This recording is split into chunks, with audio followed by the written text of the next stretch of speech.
Habang naliligo ako sa banyo, bigla ko nalang nahulog yung sabon sa inidoro. Sobrang dulas kasi kaya bigla ko nalang nabitawan. Naku, baka magbara yun kaya kumuha ako ng plastic para makuha yung sabon. Habang kinukuha ko sa inidoro, konti-konting umuurong yung sabon kaya tuluyan na siyang na-fall sa butas. Grabe, napaka-challenging naman nung nagawa ko. Pagtapos ko maligo, bumaba na ako ng hagdan para kumain. Pagbaba ko, naabutan ko si mama sa kusina. Ang sabi niya hindi pa daw luto yung pagkain. Pagtapos lumabas ako ng bahay kasi inutusan ako ni mama na pumunta sa tindahan para bumili ng 2 tang orange. Akala ko nga ititimpla niya to, yung pala ipangahalo lang pala niya dito sa baboy. Nung naluto na yung pork chop, kumain na kagad ako. Tapos gumawa na rin ako ng sausawan. Toyo na may kalamansi para mas masarap. Tapos yung natirang ulam naman ni Papa kanina, pinakain ko na lang kala Baby Wiki at Baby Pebby. Nung hapon na lumabas ulit ako ng bahay para bumili naman ng merienda. Bumili lang ako dito ng kwek-kwek, fishball tapos kikiam. Bumili na rin ako sa tindahan ng ice cream para may dessert. Bali 2 chocolate ice cream na yung binili ko sa halagang 36 pesos. Bumili ako sa tindahan ng 2 Milo, tas pag uwi ko ng bahay, binutas ko lang siya gamit yung Tamtax. May napanood kasi ako dito kahapon sa TikTok, kaya nainganyo akong gawin. Pagtapos plansyahin, nilagay ko na kagad siya sa freezer. Mamaya ko na lang siya babalikan. Pagtapos sinutusan ako ni mama na pumunta sa palengke para bumili ng sitaw at okra pang sinigang. Tapos bumili na rin ako sa TGP ng gamot para sa kapatid ko. Medyo masakit daw kasi yung puson niya. Bumili na rin ako sa pandilitas ng pandesal. Medyo mahaba yung pila kasi marami nang bumibili dito. Bumili lang ako ng 20 pieces sa halagang 50 pesos. Tapos bigla akong naalala, paubos na pala yung mga gamot ni Baby Wiki. Kaya dito na ako sa Watson's bumili. Pag uwi ko ng bahay, kumain muna ako. Yung ulam ko, gulay at pork chop. Bali, ito na yung kakainin ko ngayong umaga. Pagtapos ko kumain, kinuha ko na yung nebulizer na gagamitin ni Baby Wiki. Nakakatuwa nga kasi nawala na yung ubot sipon niya. Kumakain na rin siya ng kanin tapos medyo masigla na rin siya. Maya-maya lang kinuha ko na kagad sa freezer yung Milo na ginawa ko. Nung tinikman ko na wala namang nagbago, ganun pa rin naman yung lasa. Sobrang tamis niya pero okay lang. Nung bata kasi ako, ito lagi yung pinapapak ko.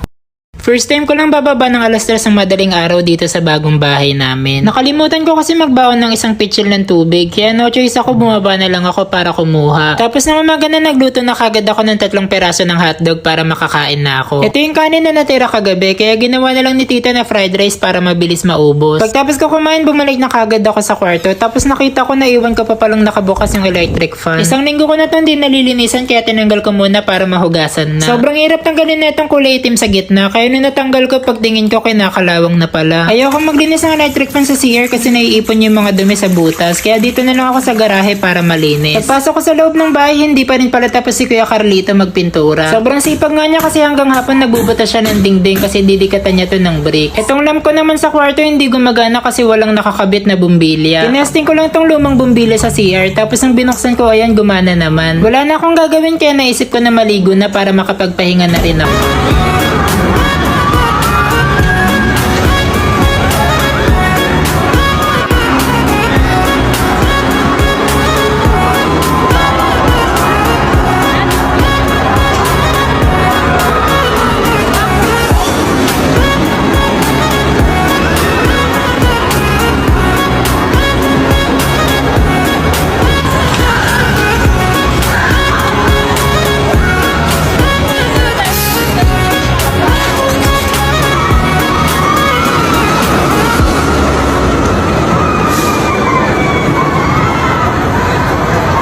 Alas 7 ng umaga, nagpati daw kay Papa kasi maglalaro ako ng volleyball kasama yung friend kong sikat dito sa TikTok. Sabi ko kay Papa, sasakay na lang ako ng jeep kasi hindi ko rin kabisado papunta dun sa court. Pagtapos bumaba na ako dito banda kasi ang sabi dito daw yung daan papunta dun sa court. Di pa ako kumakain ng umagahan kaya kumain na lang ako sa may Tapsilog. Umorder na ako ng favorite kong tosino na may kasamang itlog. Tapos kasama ko rin kumain yung mga friend ko nung high school. At ayan na nga, sobrang late na nakarating ng friend kong si Macdo. Sabi ko nga sa kanya kagabi na matulog siya ng maaga kasi maaga rin kami magigising bukas. Mag-i-start yung laro pero nakarating na si Macdo ng mga 9:30 na. Dito lang kami sa 37 naglaro banda sa Mandaluyong. Pagtapos namin maglaro, sabi ni Macdo, igala ko naman daw siya dito sa Manila. Sabi ko kain na lang muna tayo sa SM Mega Mall kasi yun lang naman yung malapit dito. Natatawa nga ako kasi alam ko na pagod na rin siyang maglakad. Kaso ang ending nakakalungkot, hindi kami matutuloy kasi tinawagan daw siya ng tita niya. Kaya ayan, dito nag-selfie na lang kami bago siya umalis. Meron daw kasi siyang aatenan na birthday tsaka kasal. Sobrang sayang nga kasi hindi man lang kami nakagawa ng vlog kahit saglit lang. lang. Kaya ayan kami na lang ng mga kaibigan ko kakain dito sa SM Mega Mall. Sabi ko dito na lang tayo sa Pepper Lunch kasi masarap yung pagkain dito. Habang kumakain kami, nagkakantuan lang kami about sa life tsaka sa school. Grabe, 2 years mahigit na rin pala kami hindi nagkikita. Simula kasi nung nag-pandemic hindi na kami nagkikita. Pagtapos ko mag-take ng exam, bumaba na kagad ako sa first floor para kumain. Di ko nga alam kung bakit ako nakapasa kahit hindi ako nag-review. Nagluto pala si mama ng itlog na may halong repolyo, tapos nagluto na rin siya ng Shanghai for breakfast. Favorite ko nga to lalo na pag may kasamang maanghang na sausawan. Pagtapos ko kumain, pumunta ako sa likod ng bahay para i-check yung mga aso. Parang dati nga 3 lang yung aso namin pero ngayon sobrang dami na. Nagdadalawang isip nga kami kung ipapamigay na lang namin yung ibang mga aso. Di kasi talaga namin kaya mag-alaga ng 8 mga aso. Palagi kasi kami nag-outing buong pamilya tapos hindi namin kaya isama lahat ng mga aso kasi masikip na sa loob ng sasakyan. Ayan, grabe, sobrang kalat na talaga dito sa likod ng bahay dahil sa mga aso. Nung nga pa na pinuntahan ko na kagad si Baby Wiki tsaka si Baby Pebby. Bumalik na kasi yung mga pinsan ko sa Cebu kaya ako na lang mag-isa nagpapalabas ng mga aso. Okay na nga yung 1 hour mo lang sila ililibot sa labas para hindi naman sila mabugot sa loob ng bahay. Ayan, grabe, hindi ko pa nga sila nalilibot, sobrang harot na kagad. Pag tumatakbo nga si Baby Wiki, nadadala niya talaga ako kasi sobrang lakas niya talaga. Minsan talaga nahihiya ako makainom sa tumbler ng mga kapatid ko. Kadalasan kasi nakakaligtaan nila magsipili sa umaga pati mag-mouthwash. Kaya yan din ako nagdalawang isip umorder online ng tumbler pati ng water bottle. Una ko munang binuksan tong 2 liters na water bottle. Sobrang cute nga nito kasi meron siyang kasamang motivational quote pati time marker sa gilid. Ang lakas nga nito maka-aesthetic tapos ang sabi madali lang daw to linisan. Tapos yun umorder na rin ako nitong 1000 ml na hot and cold stainless water bottle. Sobrang perfect nito gamitin kasi ang sabi kaya daw magtagal hanggang 12 hours yung cold water. Tapos pag mainit na tubig naman hanggang 6 hours lang daw. Stainless to kaya maganda talaga gamitin. Tapos pangatlo naman tong 600 ml na double wall hot and cold water tumbler. Bali 12 hours din yung cold water tapos yung mainit na tubig naman hanggang 6 hours lang din yung tagal. Maganda nga to kasi meron siyang kasamang straw para naman pag sumipsip yung kapatid mo ayan safe na safe. Kaya ayan na i-suggest na bumili na rin kayo ng personal yung tumbler para naman hindi kayo nakikisip-sip sa mga kapatid nyo. Bali kung gusto mo rin neto ilalagay ko na lang yung link sa bio ko. Pasok ko ng kwarto binuksan ko na kagad yung package na nakarating sa akin. Ayan, sa wakas ito na pala yung mga in-order ko last week na mga bedsheet. Bali umorder lang ako ng mga bedsheet, pillowcase, kumot, pati cortina para dito sa kwarto. Halos lahat to galing sa Amoflow Bed Essential. Halos lahat ng product nila magaganda yung quality tsaka pasok sa budget. Ito kasing bedsheet na ginagamit ko hindi na maganda yung kondisyon. Parang nilalagnat na nga yung bedsheet ko mukhang kailangan na rin niya palitan. Una ko munang itatry itong black and white na 3-in-1 bedding set. Favorite color ko rin kasi yung kulay black and white kasi plain lang. Ganitong pillowcase ngayon gusto ko na di-zipper. Pag wala kasing di-zipper lumalabas lagi yung unan. Grabe nagustuhan ko talaga tong bedsheet tsaka pillowcase. Parang ang lakas lang maka-aesthetic. Sunod ko namang itatry itong kulay gray na 4-in-1 bedding set. Kakaiba nga to kasi papasok mo talaga yung buong kutsyon sa loob ng bedsheet. Di-zipper din siya para secure. Tapos ang sabi sa akin halos lahat daw to 100%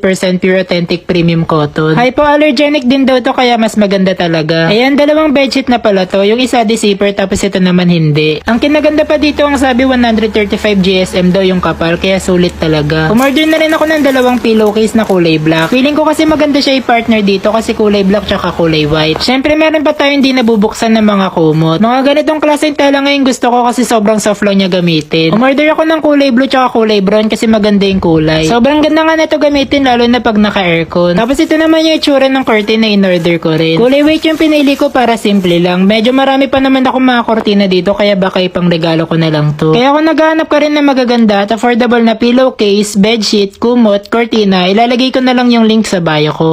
Naisip namin na pumunta naman ng San Juan La Union para maligo ng dagat. Madami kasi nagsasabi sa akin na maganda daw yung dagat doon tapos malakas pa yung alon. Pagkarating namin dito sa beach, naghintay muna kami sa labas. Ang sabi kasi inaayos pa yung loob kasi sobrang kalat. Kaka-check out lang daw kasi nung last na nagstay dito. Bali kinuha na namin tong taas tsaka baba kasi 20 plus kami magkakasama. Nung nalinis na yung kwarto namin, numakit na kagad ako sa taas. Ilalagay ko muna tong mga gamit ko para hindi na makalat. Tapos mga 5:20 lumabas na ako ng kwarto. Gusto ko na maligo ng dagat kasi hindi na mainit. Grabe, sobrang lakas talaga ng alon dito, parang sarap tuloy magbabad. Meron nga rin dito mga nagsasurf kaya naisip ko na itry kasi hindi ko pa natatry yun. Itatry namin ng pinsan ko mag-surf tapos yung bayad 500 pesos isang tao. Nag-fill up muna kami ng form tapos ayan tinuruan na kagad kami kung paano yung basic steps sa pagsasurfing. Nagulat niya ako kasi kakilala ko pala yung instructor na magtuturo sa akin. Mga friend ko rin sila sa TikTok tapos dito lang pala sila nagsasurfing. Bali si Nathan Badway instructor na makakasama ko mag-surfing. Tapos yung magiging instructor naman na pinsan ko si Ufe. Medyo kinakabahan niya ako sa una kasi sobrang lakas lakas talaga ng alon, baka malunod ako. Bali, ito yung itsura ng unang try ko. Medyo nababalance ko na kaso palpak. Sa second try naman, medyo nakukuha ko na. Tapos pag nahuhulog nga ako, nakainom pa ako ng maraming tubig. Worth it na nga yung 500 pesos mo kasi 1 hour din bago matapos. Tapos maya lang pinaahon na kami kasi 6 PM na. Ayan, thank you nga pala sa mga magagaling namin na instructor. Kahit saglit lang kami nag-surfing ng pinsan ko, sobrang dami rin talaga naming natutunan tapos nag-enjoy pa kami. Sana nga makaligo pa kami dito soon kasi sobrang ganda talaga ng dagat. Bago kami bumalik ng kwarto, nagbayad muna kami sa surfing. Tapos ayun, dumiretso na kagad ako sa banyo habang wala pang tao. Kailangan ko na makaligo kasi ang sabi mamaya babalik daw ulit kami ng Baguio. Pagtapos ko maligo, kinuha ko na kagad yung in-order ko sa Shopee na hair dryer. Nasira ko na kasi yung luma kong hair dryer kaya naisip ko na bumili na ng bago. Nabili ko to sa halagang 1,360. Sobrang worth it nga kasi sobrang ganda nito. Marami rin ako nababasang mga magagandang reviews about dito sa product. Kinabit ko muna yung ulo tapos sinaksak ko na kagad para magamit ko na. Ayan, pagbukas ko, grabe sobrang lakas ng hangin, di tulad sa ibang hair dryer na mahina. Kaya kung naghahanap pa rin ng hair dryer na mura tsaka worth it, ilalagay ko na lang yung link sa bio ko.